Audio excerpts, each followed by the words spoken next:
Hey there everybody, this is Owen with Overtake, and today we're taking a look at the Overtake Charge Pipe for the 22 Plus VB WRX. Coffee in a crack cup, torque specs on a torn up page. Jack stands on the driveway, neighbors looking like he had it again. Cardboard full of new dreams, stickers on the box say Overtake. So before we get into the unboxing here, I want to talk about a little bit of the options that we're offering. As you can see, we have two colors laid out on the table. We have wrinkle red, we have black, which will be eventually a wrinkle black. These are off getting finished right now. And then right here, we have Overtake blue, which is kind of becoming our signature color. You'll notice I do have two boxes here. We're actually gonna be offering these in both an upper and a lower, in case you want to retain part of your factory pipe or combine this with another manufacturer's pipe. We have these available separately or as a bundle. So as you can see here, we have our nice blue, nice machine flange and everything to bolt right up to your intercooler. Then the rest of the upper kit here, we have a nice coupler. This coupler with the two same size ends, this is gonna be actually made up with the factory lower. And here we just have a couple clamps and a couple of O-rings. And then to go along with the upper, we of course have the lower part of the charge pipe. As you can see here, much the same, very nice kind of matte blue texture powder coat. And a nice machined end that'll made up with a factory clamp onto your turbo. And same deal in this kit, we have another coupler. This one you'll notice is kind of flared out. This is to go from our lower charge pipe to our upper charge pipe. And then again, two more O-rings and two more clamps. So I'll get this all laid out on the table. We can take a better look here. Overtake the dead on race, I glide. Subi heart beating as we slide, all quiet. New parts in new pads, same blue paint. So with everything unboxed here, it's now time to hop over to the car and start getting the factory intercooler and charge pipe uninstalled. So for that, we're gonna need just a 12mm socket on a wrench. We're gonna be removing the intercooler first. So that is gonna be one bolt here on the driver's side, two on the throttle body, then these two guys for the bracket on the passenger side.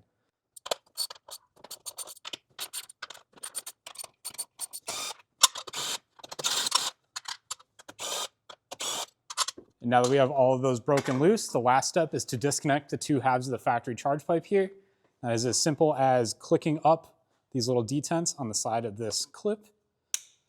Then the intercooler can just slide back towards the firewall and come on out of the engine bay. Now that we have the intercooler out along with the factory upper charge pipe, we can remove the lower here from the engine and the turbo. There's gonna be one 12mm bolt kind of tucked down here that bolts onto the timing cover. We'll just get this out of here by hand.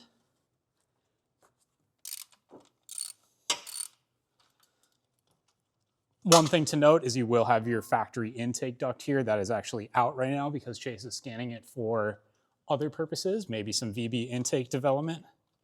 So that makes our lives a little bit easier. It's just an easy step. There's two little clips on the front that you can remove and that comes right out.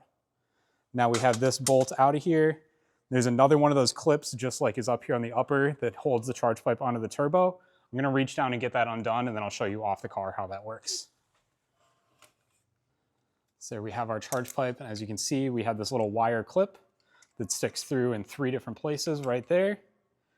When you click this back, it kind of disengages all three at the same time. And we are gonna wanna remove this clip, as we are gonna reuse this for the Overtake charge pipe, so just set that to the side for now. And one other thing on here is you can see there's a little taper inside of the charge pipe with an O-ring.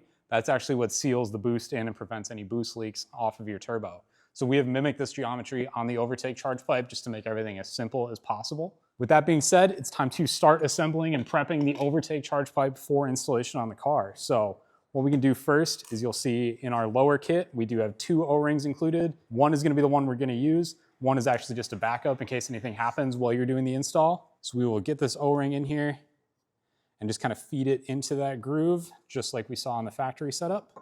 Just work it in with your finger and kind of seats in like that. Then we can take our factory charge pipe clip here, and you'll see there are three different slots for that to go in. One of them is a little bit narrower, and that's where this center section is gonna go. So that will just clip on just like that. You'll notice these grooves are offset. You want the prongs on this clip facing away from the clips. So that just sits in there like that. And our lower is pretty much good to go. So we can go ahead, pop this into the car. And just like the factory setup, we just take this and push it down onto the turbo. You are gonna hear a little click as it seats into place. There we go, there's our click. And then we can take our bolt and just get this started here. We don't want to tighten it down fully at this point. Just get it started so that bolt doesn't get lost. As you can see, we still have some play in our pipe. We want that for now. With the lower in place, we can now move back over to the bench here and grab our intercooler. So removing the factory upper charge pipe from the intercooler is actually very, very easy. It's just gonna be these 3 bolts right there. Once we have these bolts out, we can go ahead and just remove that there. And now we can start installing our upper charge pipe. So you'll notice we do also include 2 O-rings in this kit. One again is just a spare. We're gonna just take one of them and get it started in the groove on here. And you just wanna press this in, make sure it's kind of even all the way around. It's not gonna seat all the way down in, it is gonna protrude a little bit, and we want that because this is the sealing surface against the intercooler that once again prevents any leaks. So there we go, nice and even all the way around there. And we can go ahead and get this set on the intercooler like so. We're just using the factory hardware to attach this. So now that we have these bolts started here, we're gonna wanna torque those down to the factory torque spec of 12 foot-pounds. You will notice that there's a little bit of play here. In our experience with our car here, we found that we kind of wanna push it out as far as we can this way, just to make sure the alignment is just dead on. Then we can get these all torqued down and lock this into place. Like I mentioned, the factory torque spec is 12 foot-pounds here. Now with that, there's one last step to do before we get this in the car, and that is gonna be to take our coupler here, get that installed onto the lower along with the clamps, and get this installed onto the lower charge pipe like so. You want it to go about halfway on, a little bit less. You can feel the bead in here. In my experience, you want that bead to sit just below the overtake text. We can take our 2 clamps and just slide these over top for now. We don't need to tighten them down. Just make sure that your screws are facing the same way so that it looks good after we finish the install. Then with that in place, we can go ahead, grab our intercooler and get it popped back in the engine bin. The same deal, kind of reverse as before. We're gonna kind of tuck it in like this up towards the firewall. And make sure everything's lined up with our throttle body and our charge pipe. This is what I meant about leave the lower loose so you can kind of align everything as we install it.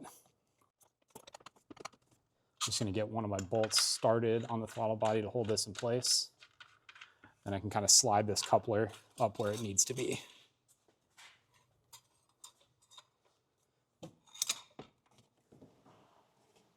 So now that we have everything seated here, we can go ahead and get our intercooler bolted the rest of the way back in place. Get these other bolts in there. And we can go ahead and fully tighten those down.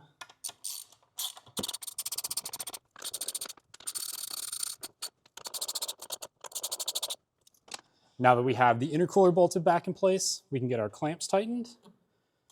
For these, you can just use a flathead screwdriver or a 7mm socket.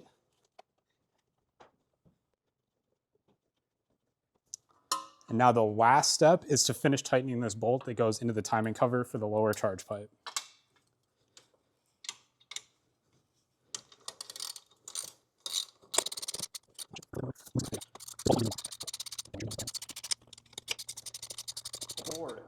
There we go. Once again, this bolt is going to be torqued to the same factory spec of 12 foot-pounds. So as you can see, that install is all wrapped up already. Much, much easier on the FA24 platform than older EJ or even the FA20 engines. If you've ever owned a Subaru before, you know how much of a pain in the butt the top mounts are. But if you're interested in picking up one of these OVERTAKE charge pipes, head on over to the link in the description to overtakeusa.com. Like I mentioned, we have them available in OVERTAKE Blue, Wrinkle Red, and Wrinkle Black. They're available as a kit with both the upper and the lower, or they are available individually as well. If you like what you see here and you want to follow along for more, make sure to follow us at OVERTAKE USA on all social media platforms. We'll see you in the next one. Hit a turbo, breathe when the hills get steep. It's me, this car.